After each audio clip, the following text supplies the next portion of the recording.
This is Meenal here, and today I'm going to talk about Robotic Enterprise Framework Get Transaction Data Block. I've already created two videos around Rev Framework Part 1 and 2. Feel free to watch them before you go ahead and watch this tutorial. So, before we talk about Get Transaction Data Block, let's talk about some of the variable which gets created by default in the main XAML file. So here the transaction item variable is a queue item variable which basically stores a particular item of the queue. So Rev framework is based upon the principle that the data is read from a queue. So when the data is read from a queue, it doesn't get read as a whole.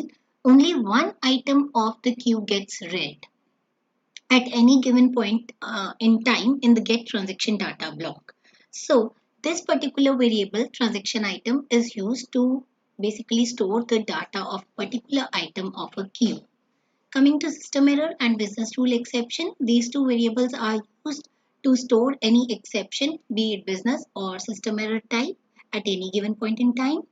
Transaction number is a int type variable which basically is used to store the nth transaction that is being processed currently. So let's suppose a first transaction gets processed, it will be number 1, then second and so on. Config we've already discussed in the previous lecture. Retry number is the one which basically stores the number of times the retry happens for a particular item. So that depends upon how many number of retries we have configured in the config Excel file.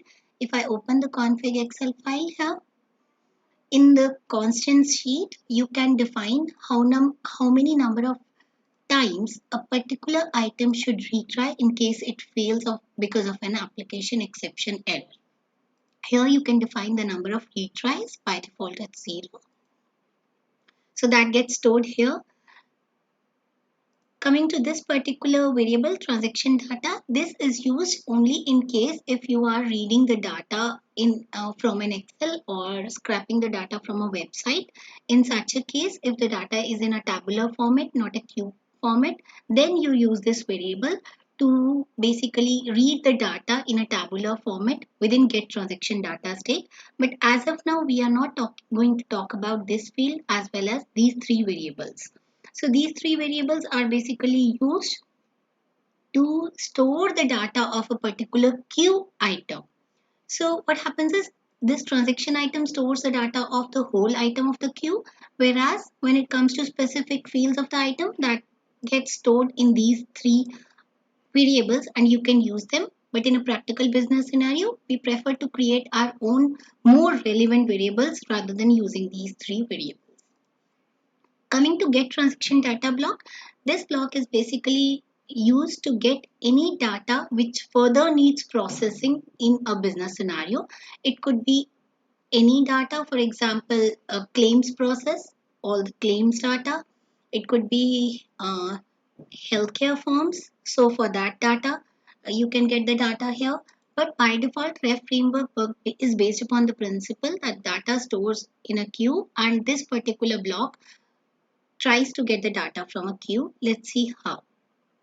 So before we go inside, if you see the very first activity that is being used here is check stop signal. This particular activity is used to basically wait for any stop signal that is received from a orchestrator. If you go here, whenever a particular job is running, you have an option of stopping it or killing it.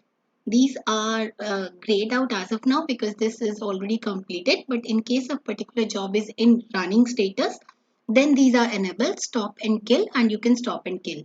So what is the difference here is, if let's say a particular item is being processed at any given point in time, let's say third item, then in the middle of it, if you press stop, nothing happens till that particular item gets processed completely, and only in the next turn the processing stops. Whereas when we say kill, it basically kills the process then and there within that instance and kill the process midway.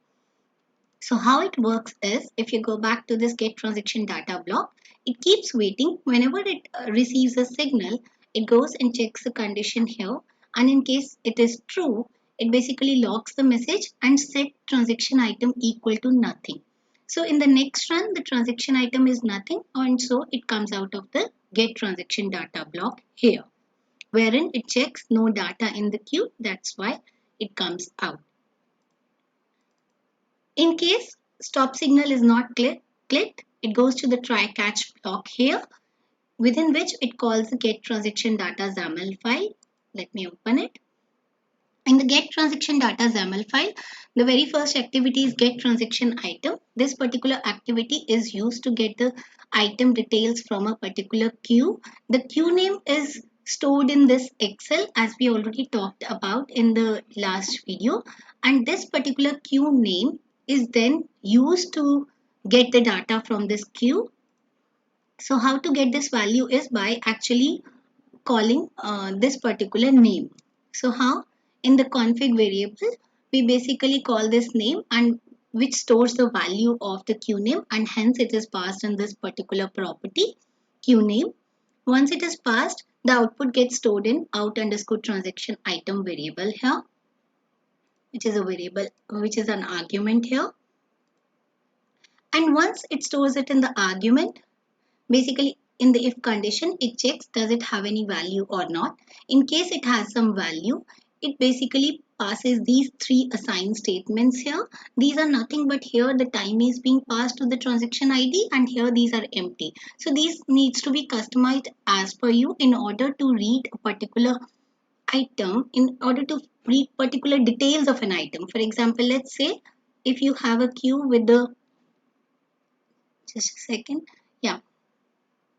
Here, if you have an invoice Acme queue, if you go into any particular item, say this one, you will have all these details like invoice number, vendor tax ID, invoice item, and so on. In order to read these details, you can read it and store it in these variables if you need to, but basically we prefer to create our own variables in the process block. So we'll talk about it in the next video. And once it has read this data, so it basically passes back to the variables in the main XAML file using this import argument, as you can see in the transaction number, config, and transaction item here. So basically these two are the input parameters, and we get mainly the transaction item out of this get transaction data XAML file.